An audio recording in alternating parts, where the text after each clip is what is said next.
Hey everybody, it's Angie from Trips with Angie, and today I am talking to you new cruisers. Are you considering a cruise for the first time? Don't know what to expect? Then this video is for you. Hopefully you'll like it and subscribe because I'll have more guides coming up to specific cruise lines over the next couple months. But in this video, we're going to keep it generally about what you could expect on the larger cruise ships in the market. Cruise ships like Norwegian, Royal Caribbean, Carnival, Princess, Holland America, those types of cruise lines. So the first thing you want to think about as you embark on your cruise adventure is what are the differences between cruising and going to a hotel? And one of the big differences, and the thing that draws a lot of people to cruising, is that meals are included.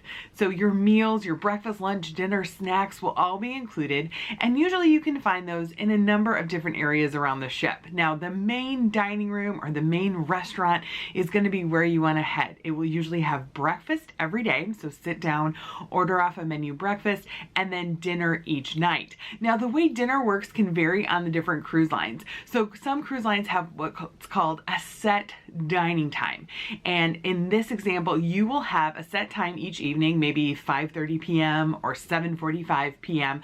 where you'll go to the exact same table and have the exact same waiter each evening. Now the benefit of this is that you really get to know your dining team, you have predictability, and you can easily plan when you're going to have dinner, and it's a great way if you're in a big group to make sure you're all seated together. The cruise lines generally also have something called anytime dining or my time dining. So this is for folks who want more flexibility. You won't have a set dining time or a set table every evening. You'll be able to go to the included restaurant and ask for a table, and then you'll just be seated at the next table that comes available. You may also be able to make reservations for your anytime or my time dining in the app or via the website ahead of time. So you'll look into that depending on your cruise line. But your sit-down breakfast and dinner are always included. These dining rooms may also have lunch available on sea days, so you can go and have a sit-down lunch as well. Now when you head to these dining rooms, you definitely want to take a look at all the different options, try a couple different appetizers. Some cruise lines now limit the number of entrees you can have, but just ask your waiter. They'll let you know what the criteria are, but this really is your chance to try a number of different things. It definitely opened up my palate, and I tried all different kinds of food when I started cruising for the first time, so that was a lot of fun. Now, if you want more casual dining, you'll want to look for the buffet. So many cruise lines have a buffet or a food hall where you can go and have more of a quick service, kind of choose your own adventure for breakfast, lunch, and dinner on most cruise lines. I say most because Disney actually doesn't have a buffet available for dinner. And Virgin Voyages and Norwegian Prima have utilized a food hall concept where you order from different quick service stands. But that'll be a more casual option. You'll also want to look for a grill. So many of the cruise lines have a grill where you can get hamburgers or hot dogs, chicken sandwiches right near the pool, and a pizza stand, so where you can head and grab some terrific pizza. Now here on this channel I have a number of videos reviewing cruise food from different cruise lines and different cruise lines I've sailed on recently, so if you want to head to the Trips with Angie YouTube channel, you can take a look at some of those reviews to get a better sense of what kind of food is going to be available on board. The other option is room service. Now this varies greatly by cruise line, and we'll cover that in the upcoming guides. So you just want to make sure if there's a fee or not. So some cruise lines charge a set fee for delivery, others have certain things that are included, maybe a continental breakfast, but those should be a menu in your room with more information about what's included and what the additional costs might be. The other thing that's included is going to be your entertainment and activities. The cruise lines will have an evening show. Sometimes it's a comedian, a magician, a singing and dancing shows. Other cruise lines like Royal Caribbean and Norwegian actually have Broadway shows on board, which is very exciting. You'll be able to go to those for free. Depending on the cruise line, you may need to make a reservation in advance, but don't worry, even those cruise lines that have reservation systems for their shows have a standby line. So if you didn't quite get the reservations done, you can always head to the standby line. You can also take a look at the different activities on board. So some cruise lines like Royal Caribbean have flow riders where you can simulate surfing as you sail around the Caribbean or even Alaska. There's a fun squad or a cruise director staff that's there to make sure you have a great time. They plan activities like trivia, different challenges, so lots of things to keep you busy throughout the day. That's all included. Your kids club is also included. Generally for ages 3 to 12, they'll have supervised activities, basically like a camp counselor program where you can drop off the kiddos and they engage in a wide number of different activities, fun, and games throughout the cruise. The hours can be limited depending on if you're at port or at sea, but that will be included too. Now, what's not included? So your alcohol and soda on most cruise lines is not included. Alcohol is definitely not included. Disney and Virgin Voyages do include soda in different capacities on their cruises. Some cruise lines offer drinks packages, so basically you're prepaying for your drinks before you get on board and get a little bit of a discount on your drinks because of that. Also not included are going to be any of your onboard spending. So onboard, you're going to find art. There'll be an art auction. They'll have gift shops. They have a spa. Many of the cruise lines have a casino. So all of those are going to be additional spending. Now, how do you pay for those? Well, when you check in for the cruise, you'll have the option to leave a credit card or set up a cash account. And that will be how all of your onboard spending is handled. So you'll basically just charge it to your cabin is how it will work. You can't individually pay with a credit card at a bar or at a gift shop. You'll just charge it all to your cabin and settle up your bill at the end of the cruise. Now, you can check on your bill throughout the cruise by heading to either a kiosk, guest services, checking your stateroom TV, or looking at the cruise line app. So you can kind of keep track of what you're spending. Now, important to know, gratuities are not included. So there's a number of different gratuities on board. Tips, if you will. So there will be a set daily gratuity that will be charged to your cabin that covers your housekeeping and dining staff. So that's the waiters in the buffet, in the dining restaurants, just all over the ship, as well as your room steward taking care of the room, and then the laundry and just everything that goes into your cabin. That will be a daily charge. You can prepay that before you get on the cruise, or it will just be charged daily to your onboard account once you're on board. Then for additional purchases, so if you buy a drink at a bar, that will have an added gratuity as well. So that will be to tip the bar staff that's providing you the drink. If you go to the spa, that will have an added gratuity to your bill. So just be prepared and look for that. So when you buy a $7 drink, your check is going to be a little bit more than that because they will add on that gratuity. Usually it's around 18%. Shore excursions are also not included. So on your cruise, you'll stop at various ports of call. You'll have the opportunity to get off the ship and explore. There's a few different ways you can do that. One, just walk off. You're free to walk off the ship and explore on your own. There's usually some type of port talk ahead of time that will give you an orientation to the port, or you can look things up in advance, or obviously if you booked with Trips with Angie, we give you more information about what's available in your ports of call. The other thing you can do is book an excursion through the cruise line. The cruise line will have a number of excursions you can book ahead of time or once you're on board. I do recommend booking them in advance because some of the good ones can sell out. And those are great options to get an orientation to a new city. If you want a beach day, if you want to do something in particular, you can book through the cruise line. It's very easy. It has a pretty flexible cancellation policy, and they can work with you on board if there's any changes to the itinerary once you're on board. And then the other option is to book an independent excursion. So some people just get off the ship and try to find a local taxi driver they can pay to drive them around for an hour or two. There's independent shore excursion companies. Trips with Angie partners with Project Expedition, and I'll give you a link to that in the comments for different excursions in ports around the world. So depending on what you want, how structured you want your day to be and what you want to do, you can take a look at the different options. But you're always welcome just to get off the ship and walk around on your own, come back at any time. Besides the inclusions, the other thing that's going to be different about a cruise ship vacation is the size of some things.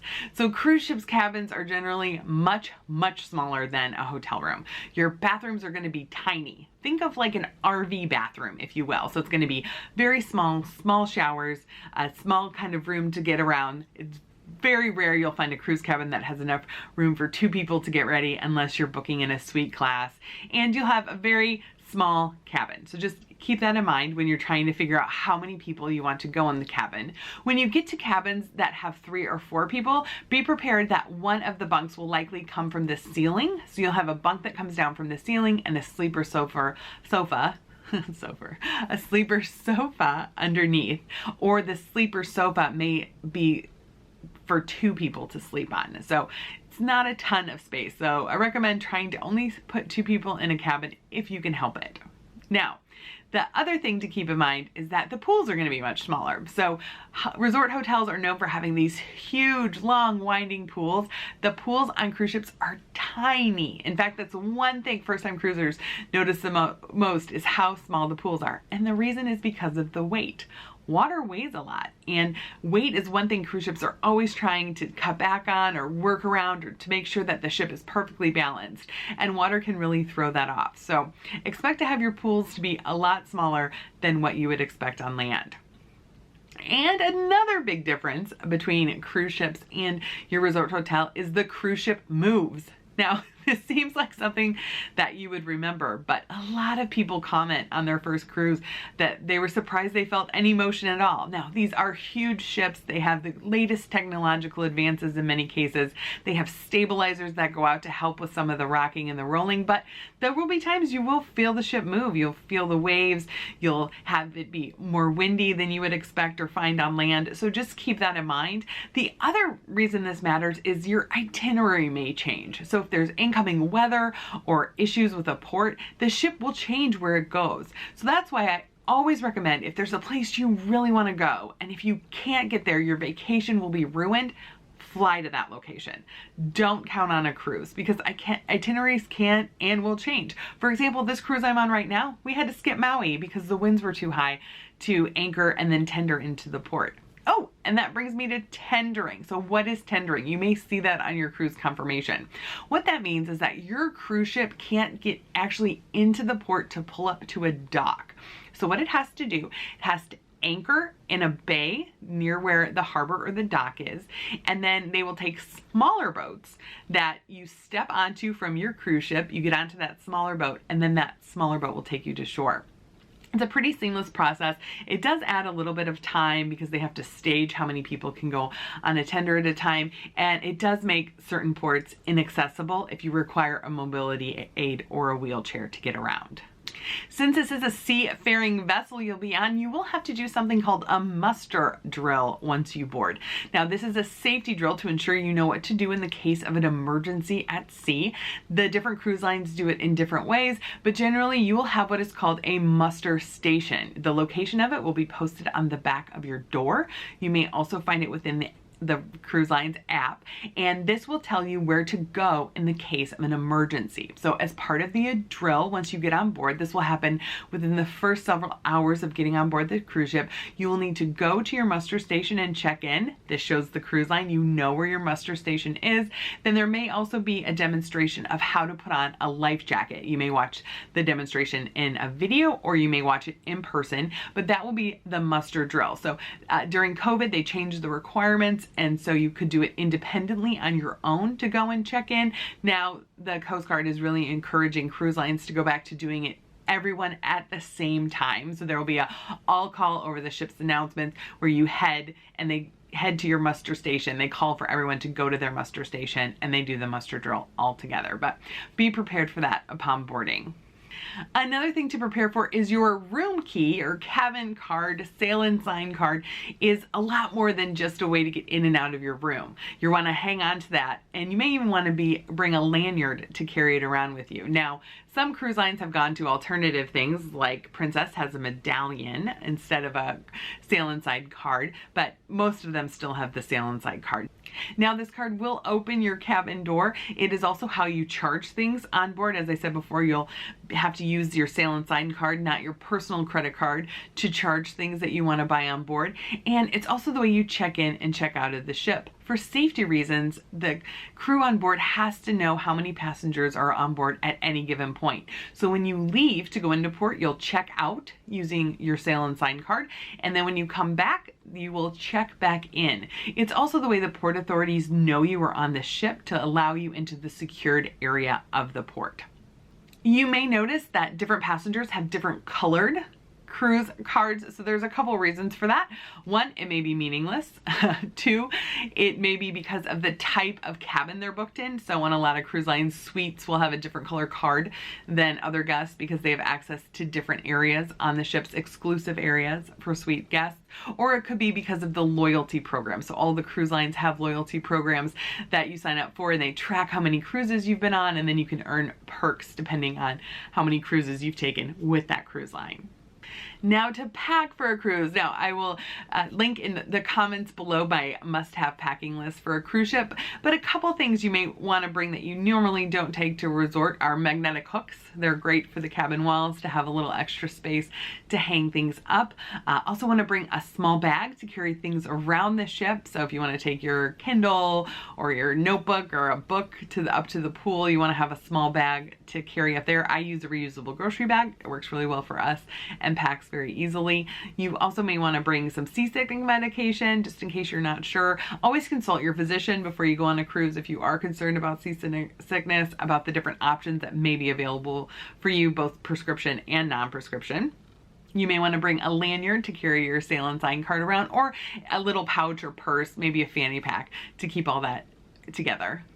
Now, checking in. So when you head to the port, you will have been assigned a port arrival time as part of the check-in process. So the first step is to check in online. So you'll head to the cruise line's website. They'll take you through a check-in process. You'll basically need to say what kind of immigration documents you're bringing. You are leaving the country, so a passport is strongly recommended. If you're a U.S. citizen, you may be able to use your original birth certificate as well as a government-issued photo ID.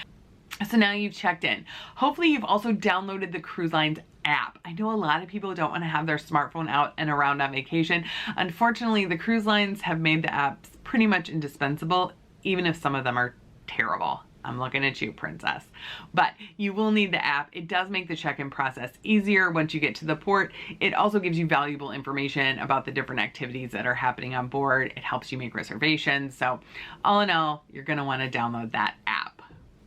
As part of the check-in process, you'll have the opportunity to print luggage tags. So you're heading to the port. You have your luggage tags printed from home. You have your boarding pass printed at home, or you've downloaded the app and you can show your boarding pass on the app, and you have your immigration documents, let's say your passport. So you're going to arrive at the port. The first step will be to give any of your larger baggage to a porter. So you'll attach your luggage tags and you'll give that bag to a porter who will deliver it then to your cabin on board. Now, do not put anything valuable in this luggage. You want to make sure you have your medicine, your good jewelry, anything you cannot live without for a week in your carry-on baggage.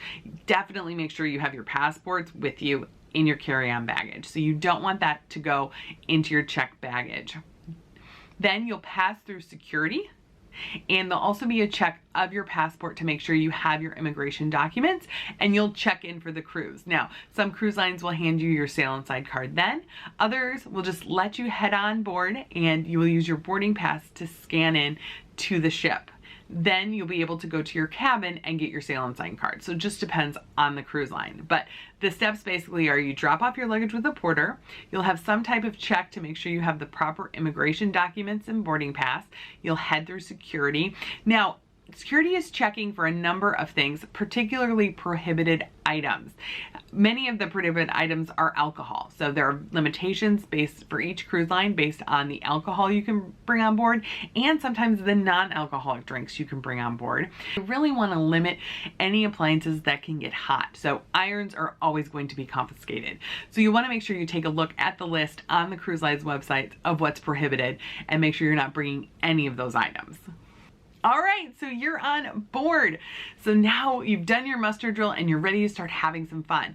Well, before the ship sets sail, you want to make sure to put your phone on airplane mode. You don't want roaming charges as your ship sails around the different seas. You will be able to connect to the ship's Wi-Fi to be able to use the app. You don't need to purchase a Wi-Fi plan to be able to use the app. You'll just go put your phone on airplane mode, click Wi-Fi, click connect to the Wi-Fi, and then that's it. You'll be able to open the app and use the app.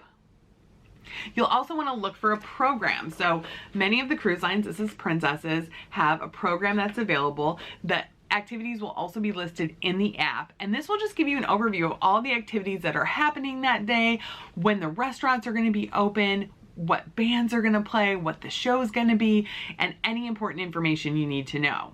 You also may be able to find on your cabin TV a TV show. So many of the cruise lines have gone to a wake show, a morning show, where the cruise director will come on for about 15 to 30 minutes and just give you a rundown of everything that's happening that day, any important information you need to know, and then more information about the different services that may be on board. We watch it every morning. I've been on over 80 cruises.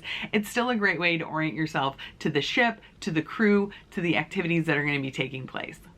Before you set sail, you may want to tour some of the exclusive areas on the ship. So some areas on the ship may be available for an extra charge. For example, a thermal suite in the spa. A thermal suite usually has steam rooms, saunas, special showers, maybe a pool. The spa will open up so you can tour those areas and decide if you want to buy a pass there. Some cruise lines also have special beach club areas. So for instance, on Carnival, Loft 19, you have the Sanctuary on Princess, the Vibe Beach Club on Norwegian. These are exclusive areas on the ship where you get a little extra service, a little more luxurious accommodations for an extra charge.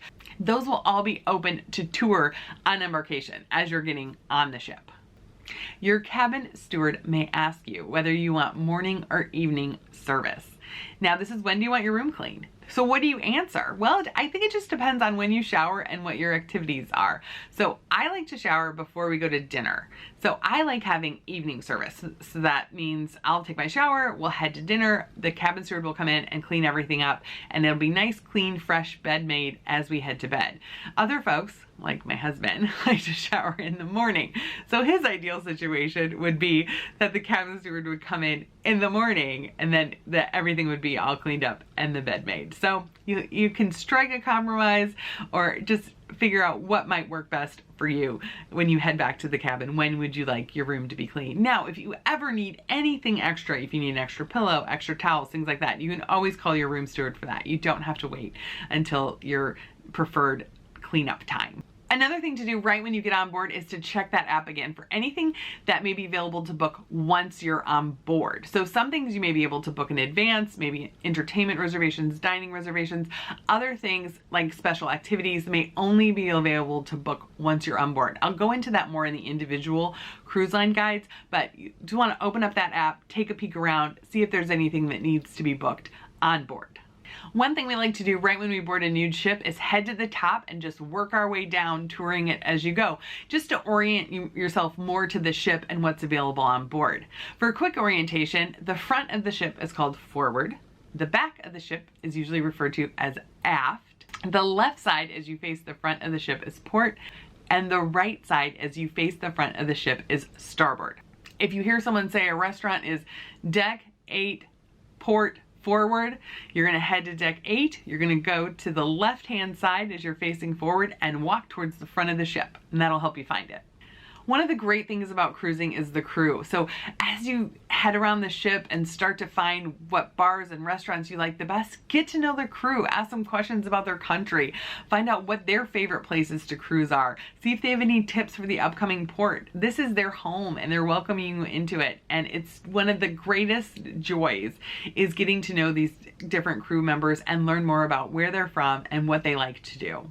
Also, talk to other cruisers. You're going to meet people like me who've been on a lot of cruises and they'll love to talk about it. Ask what they love about this ship. Ask what they love about this cruise line.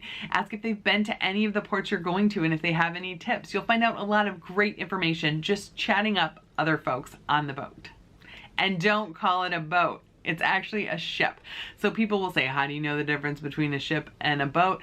Ships can carry boats, but boats can't carry ships. Basically, size matters. Lastly, if something is weird, say something. The crew is here to make sure you have an incredible experience. If you don't like something in the cabin, let housekeeping or guest services know. If you're having trouble at dinner, either with the service or the food's cold, send it back. Ask for a redo. They really do want to make you happy. Their goal is that at the end of this cruise, you will say this is the best vacation of your life. And they sincerely mean that. So speak up. Don't just complain to each other. Take it to guest services. Take it to someone who can fix it. And they will do their best to fix it. Now, getting off the cruise ship is a little more complicated than just checking out of a hotel. There's an entire disembarkation process, and I'm going to show you how to do that in this video.